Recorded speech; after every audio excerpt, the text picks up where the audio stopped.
ఒక బాధ్యత కలిగిన ఎమ్మెల్యే గారు ఈ విధంగా మాట్లాడగలుగుతారా? ఒక్కసారి ఆలోచన చేయండి. అదే మన భాషనేనా? ఒక్కసారి ఆలోచన చేయండి. నేను దయచేసి షేర్లింగంపల్లి ప్రజలందరినీ కూడా కోరుతా ఉన్నాను, మీరందరూ చదువుకున్న ఎడ్యుకేటెడ్ పీపుల్. ఆయన మాట్లాడిన భాష ఒక్కసారి మీ అందరు కూడా గమనించాలి అని నేను విజ్ఞప్తి చేస్తా ఉన్నాను. ఇవాళ నేను ఉండే కొల్లా లగ్జరీ విల్లాస్ లో, ఆ విల్లాలో నేను ఒక్కడనే ఉండా. నాతో పాటు 69 కుటుంబాలు ఉంటాయి. చిన్నపిల్లలు ఉంటారు, మహిళలు ఉంటారు, పెద్దవాళ్ళు ఉంటారు. ఇవాళ అదే కమ్యూనిటీలో మంత్రి నారాయణ గారు ఉంటారు. అదే కమ్యూనిటీలో ఇంకో శాసనసభ్యుడు శివప్రసాద్ రెడ్డి గారు ఉంటారు. మాజీ శాసనసభ్యుడు గణేష్ గుప్తా గారు ఉంటారు. ఇంకా పెద్ద పెద్ద వ్యాపారస్తులు చాలా మంది ఆ కమ్యూనిటీలో ఉంటారు.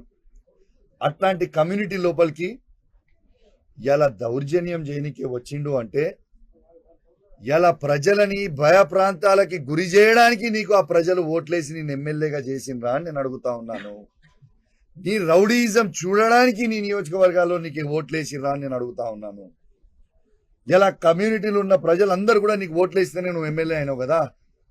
అఫ్ కోర్స్ నీ ముఖం చూసి ఓటేయలేదు, కేసీఆర్ గారి ముఖం చూసి ఓటేసిరు, కేటీఆర్ గారి ముఖం చూసి, హరీష్ రావు గారి ముఖం చూసి ఓటేసిరు, అది వేరే సబ్జెక్ట్.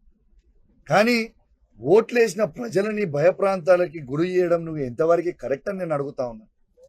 ఇలా కాలనీలో మీరు ఆ కమ్యూనిటీకి సంబంధించిన గేట్లు డ్యామేజ్ చేసిర్రు.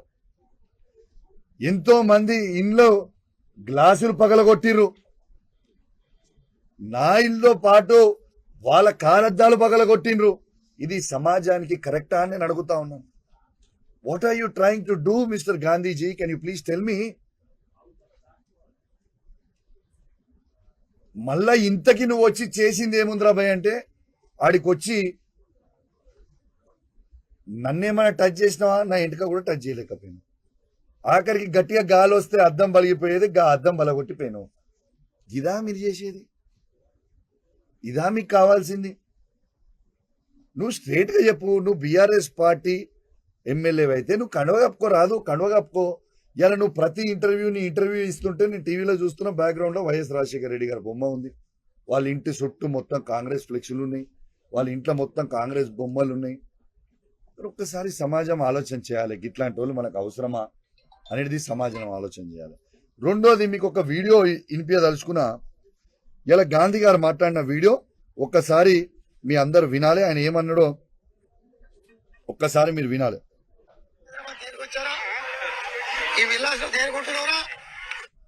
మళ్ళా వినిపిస్తే ఒకసారి వినాలి ప్లీజ్. కరీంనగర్ నుంచి హైదరాబాద్ దేనికి వచ్చారా? ఈ విల్లాస్ దేనికుంటున్నారా? ఏమంటుండు?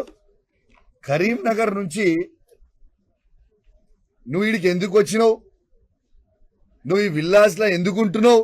ఆ భాష కూడా నేను అనలేను. నేను అనలేక కాదు, అరే గాంధీ, తురే గాంధీ, ఏంద్రా పోరా నేను కూడా అనొచ్చు.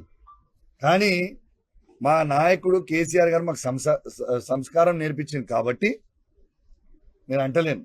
నీకంటే ఎక్కువ మాటలు తిట్టొచ్చినావు, నేను అంటలేను. ఇవాళ కరీంనగర్ నుంచి నువ్వు ఎందుకు హైదరాబాద్కి వచ్చి ఉన్నావు అని నేను అనలేదు, గాంధీ గారు అన్నాడు. ఇది లైవ్ గా మీడియా సాక్షిగా యావత్ తెలంగాణ ప్రజలు మొత్తం కూడా వినేలాగా ఇవాళ లైవ్ నేను చూపించిన. దాన్ని వక్రీకరించి ఏమంటున్నాడు? నేను తెలంగాణలో ఉండదు, ఆంధ్రోళ్ళని నేను తిట్టినా అని, ఆంధ్రోళ్ళని నేను అన్నా అని. ఎందుకే మీరు రాజకీయం? నేను మీకు చెప్తున్నా, హైదరాబాద్ లో ఉన్న ప్రతి ఆంధ్ర సెటిలర్ కి నేను చెప్తా ఉన్నాను, నేను నిన్న అన్నది గాంధీని అన్నా. గాంధీయే స్వయంగా ఏమన్నాడు? గాంధీకి కౌశిక్ ఇది వ్యక్తిగతం అన్నాడు. ఎస్, నేను కూడా వ్యక్తిగతంగా గాంధీని అన్నా. ప్రతి ఆంధ్ర సెటిలర్ అంటే మాకు గౌరవం ఉంది. ఇంతకు ముందు చెప్పినట్టు కేసీఆర్ గారే చెప్పిండ్రు. ఏమని చెప్పిండ్రు? ఆంధ్ర సెటిలర్స్ కి ఎవరికన్నా కాలికి ముళ్ళు గుచ్చుకుంటే నేను పండ్లతోని తీస్తా అని కేసీఆర్ గారే చెప్పిండు. ఉట్టి మాటలనే కాదు, ఇదే ఆంధ్ర సెటిలర్లని ఈ 10 సంవత్సరాల కేసీఆర్ నాయకత్వంలో ఎంత అద్భుతంగా చూసుకున్నాము. ఒక్క ఇన్సిడెంట్ అని ఏమైనా చేసినామా? ఒక్కసారి ఆలోచన చేయండి. వీళ్ళ చిల్లర రాజకీయాల కోసం ఆంధ్ర తెలంగాణ అని రెచ్చగొట్టి డ్యామేజ్ చేసే, హైదరాబాద్ ఇమేజ్ ని డ్యామేజ్ చేసే ప్రయత్నం చేస్తా ఉన్నారు. అయ్యా రేవంత్ రెడ్డి గారు, ఇప్పటికే మీరు హైడ్రా అని బైడ్రా అని రోజుకొక బిల్డింగ్ కూలగొట్టి మీరు ఇబ్బంది పెడతా ఉన్నారు హైదరాబాద్ ప్రజల్ని. ఇలా హైదరాబాద్ లో పెట్టుబడులు పెట్టాలంటే భయపడే పరిస్థితికి తీసుకొని వచ్చిర్రు. హైదరాబాద్ బ్రాండ్ ఇమేజ్ ని ఇవాళ రేవంత్ రెడ్డి గారు డ్యామేజ్ చేస్తా ఉన్నారు. ఇదంతా ఒక పెద్ద కుట్ర. దయచేసి హైదరాబాద్ ప్రజలందరూ కూడా గమనించాలి. రేవంత్ రెడ్డి గారు ఇదంతా కుట్ర చేసి హైదరాబాద్ డెవలప్ కాకుండా కేసీఆర్ గారు చేసిన 10 సంవత్సరాలలో ఇలా అన్ని ప్రాంతం ఉన్నోళ్ళు, ఆంధ్రోలు కావచ్చు, నార్త్ ఇండియన్స్ కావచ్చు, ఏడు నుంచి వచ్చిన సెటిలర్స్ ని మేము అద్భుతంగా స్వాగతించినాం. అద్భుతంగా హైదరాబాద్ ని ఈ భారతదేశంలోనే నంబర్ 1 సిటీగా తీసుకుపోయినాం. Is is not the truth? ఇలా మీరు చేస్తుంది ఏంది?